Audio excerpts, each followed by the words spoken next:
ഓം നമോ നാരായണായ. നാരായണീയം ദശകം 3 ശ്ലോകം 3. ഗുരുവായൂരപ്പൻ്റെ കാരുണ്യം ഉണ്ടായാൽ സാധ്യമാവാത്തതായി യാതൊന്നുമില്ല എന്ന് പറയുകയാണ് 3-ാമത്തെ ശ്ലോകത്തിൽ.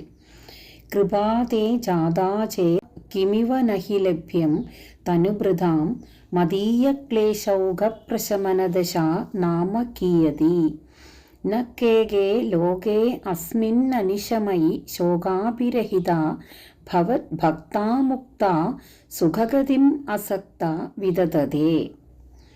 തേ കൃപാ ജാതാചേത്, നിന്തിരുവടിക്ക് ദയ ഉണ്ടായിയെങ്കിൽ തനുഭൃതാം കിം ഇവ നഹി ലഭ്യം, ദേഹികൾക്ക് എന്തൊന്നാണ് ലഭിക്കുവാൻ പ്രയാസമുള്ളത്. മദീയ ക്ലേശൗഘപ്രശമനദശ നാമ കീയതി, എൻ്റെ ക്ലേശങ്ങൾ തീർക്കുകയെന്നത് എത്ര നിസ്സാരം.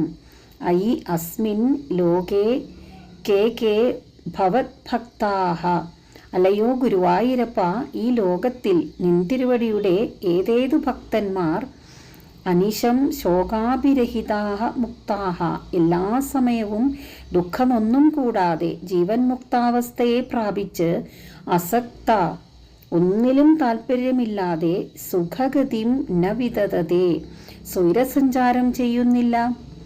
എല്ലാ ഭക്തന്മാരും സ്വൈരസഞ്ചാരം ചെയ്യുന്നു എന്നാണ് അർത്ഥം. ഭഗവാന്റെ കാരുണ്യമുണ്ടെങ്കിൽ ജീവികൾക്ക് എന്താണ് ലഭിക്കാൻ കഴിയാത്തത് എന്ന് ചോദിക്കുകയാണ് മേൽപ്പത്തൂര്. അല്ലയോ ഭഗവാനെ, അവിടത്തേക്ക് എൻ്റെ രോഗക്ലേശം മാറ്റുക എന്നത് എത്ര നിസ്സാരമാണ്. ഭഗവാനിലുള്ള ഉറച്ച ഭക്തി കാരണം എത്രയെത്ര ഭക്തന്മാർ ഈ ലോകത്തിലെ ആസക്തിയും അതിൽ നിന്നുണ്ടാകുന്ന ദുഃഖങ്ങളും ഇല്ലാതായി തീർന്ന് മോക്ഷാനന്ദത്തെ അനുഭവിച്ച് സ്വൈരസഞ്ചാരം ചെയ്യുന്നു. അങ്ങനെ സ്വൈരസഞ്ചാരം ചെയ്യാൻ തനിക്ക് കഴിയുന്നില്ലല്ലോ എന്ന ദുഃഖമാണ് കവി ഇവിടെ സൂചിപ്പിക്കുന്നത്. എൻ്റെ രോഗക്ലേശങ്ങൾ തീർത്തു തരുവാൻ കരുണയുണ്ടാകണേ എന്ന് കവി പ്രാർത്ഥിക്കുകയാണ്. കൃപാദേ ജാതാചേത് കിമിവ നഹി ലഭ്യം തനുഭൃതാം മദീയ ക്ലേശൗഘപ്രശമനദശാ നാമ കീയതി ന കേകേ ലോകേസ്മിന്നനിശമയി ശോകാഭിരഹിത ഭവത്ഭക്താ മുക്താ സുഖഗതിം അസക്താ വിദതതേ. 4-ാമത്തെ ശ്ലോകം ഭക്തിയാൽ അരോഗദൃഢഗാത്രന്മാരായി സഞ്ചരിക്കുന്ന ചില ഭക്തോത്തമന്മാരെ ഉദാഹരിക്കുകയാണ്. മുനി പ്രൗഢാരൂഢ ജഗതി ഖലു ഗുഡാത്മകതയോ ഭവത് പാദാംബോജസ്മരണവിരുജോ നാരദമുഖാഃ ചരന്തീശ സ്വൈരം സതത പരിനിർഭാത പരചിത് സദാനന്ദാദ്വൈത പ്രസര പരിമഗ്ന കിം അപരം. ഈശ, സർവേശ്വര, ഗുഡാത്മകതയോ, ഗൂഢമായ ആത്മഗതിയുള്ളവരും ഭവത് പാദാംബോജസ്മരണവിരുച, അവിടുത്തെ പാതാരവിന്ദങ്ങളെ സ്മരിച്ച് അരോഗന്മാരുമായ നാരദമുഖാഹ മുനിപ്രൗഢാഹ, നാരദൻ മുതലായ മഹർഷിമാർ ജഗതി രുഢാ ഖലു, ലോകത്തിൽ പ്രസിദ്ധന്മാരാണല്ലോ.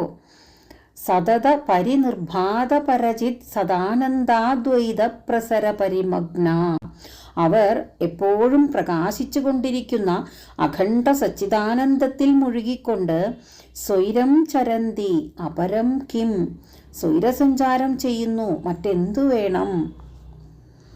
ഭഗവത് ഭക്തന്മാരുടെ പരമാനന്ദ അവസ്ഥയെപ്പറ്റി ശ്രീശുക നാരദാദി മഹർഷിമാരെ ഉദാഹരിച്ചുകൊണ്ട് മേൽപ്പത്തൂർ വിവരിക്കുകയാണ്.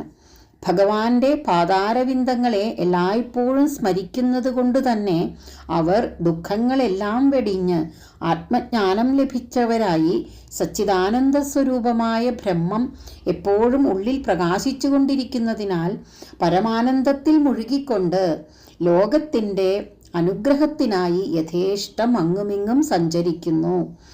അവരുടെ സഞ്ചാരവും വിചാരവും പ്രഭാവവും ഒന്നും മറ്റുള്ളവർക്ക് ഗ്രഹിക്കാൻ സാധിക്കുന്നതല്ല. ഇതിലും അധികം ആഗ്രഹിക്കത്തക്കതായി മറ്റെന്താണുള്ളത്? ഇപ്രകാരത്തിലുള്ള ഭഗവാന്റെ കൃപ തനിക്കും ലഭിക്കുമാറാകണമേ എന്ന് കവി പ്രാർത്ഥിക്കുന്നു. മുനിപ്രൗഢാരൂഢാ ജഗതി ഖലു ഗുണാത്മകതയോ ഭവത്പാദാംഭോജസ്മരണവിരുജോ നാരദമുഖാ ചരന്തീശസ്വൈരം സതതപരിനിർഭാതപരജിത് സദാനന്ദാദ്വൈതപ്രസരപരിമഗ്ന കിമപരം. അഞ്ചാമത്തെ ശ്ലോകം. നാരദാദികൾക്കെന്ന പോലെ തനിക്കും ഭക്തി വർദ്ധിപ്പിച്ചു തരണമേ എന്ന് കവി പ്രാർത്ഥിക്കുന്നു. ഭവത് ഭക്തിസ്ഫീത ഭവതു മമ സ ഏവ പ്രശമയേത് അശേഷക്ലേശൗഘം ന ഖലു ഹൃദി സന്ദേഹകണിക ന ചേദ് വ്യാസസ്യോക്തി തവ ച വചനം നൈകമവജോ ഭവേന്മിഥ്യാ രഥ്യാ പുരുഷവചനപ്രായം അഖിലം. മമ ഭവത് ഭക്തിസ്ഫീത ഭവതു. എനിക്ക് നിന്തിരുവടിയിലുള്ള ഭക്തി വർദ്ധിച്ചു വരേണമേ. സാ ഏവ അശേഷക്ലേശൗഘം പ്രശമയേത്. അത് തന്നെ എല്ലാ സങ്കടങ്ങളെയും തീർത്തുകൊള്ളും. ഹൃദി സന്ദേഹകണിക ന ഖലു. മനസ്സിൽ തെല്ലുപോലും സംശയമില്ല തന്നെ. ന ചേത് വ്യാസസ്യ ഉക്തി തവ വചനം നൈകമവച ച അഖിലം. ഇല്ലെങ്കിൽ വ്യാസന്റെ വാക്കും അവിടുത്തെ വാക്കും വേദങ്ങളിലെ വാക്കുമെല്ലാം രഥ്യാ പുരുഷവചനപ്രായം തെണ്ടി നടക്കുന്നവരുടെ വാക്കുപോലെ മിഥ്യാഭവേത് അസത്യമാണെന്ന് വരും.